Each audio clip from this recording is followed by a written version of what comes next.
Ventilator మీద నుంచి మళ్ళీ తిరిగి క్షేమంలో దేవుడు ఇంటికి తీసుకొచ్చాడండి. ఆ బిడ్డ గురించి మీరు అందరూ ప్రార్థన చేయండి. ఇంకో సాక్ష్యం ఏంటంటే లాస్ట్ వీక్ సండే చెప్పాను నేను, మా మదర్కి ఆపరేషన్ ఉందని చెప్పి.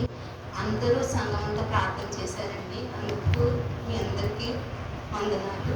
దేవాతి దేవుడు క్షేమంగా 26 రోజు వెన్స్డే రోజు ఆపరేషన్కి 11:49 తీసుకెళ్ళారు. సెకండ్ కేసుగా తీసుకున్నారు. ఫస్ట్ 2 ఆపరేషన్ చేస్తామన్నారు, కానీ అదే ఆపరేషన్లో అక్కడ హెర్నియా వచ్చింది.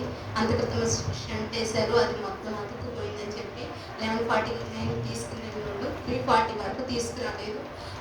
కానీ దేవుడు క్షేమంగా సజీవ లెక్కలో మా అమ్మని తిరిగి తీసుకొచ్చాడు. త్వరగా రికవరీ అవ్వాలని ప్రేయర్ చేయండి.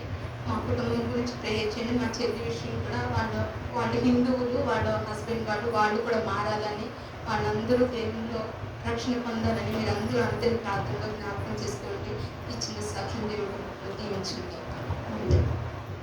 ఇచ్చిన సాక్ష్యం బట్టి మన ఇంటి గారి ఆరోగ్య విషయంలో, మన దగ్గర గారి తల్లి గారి ఆరోగ్య విషయంలో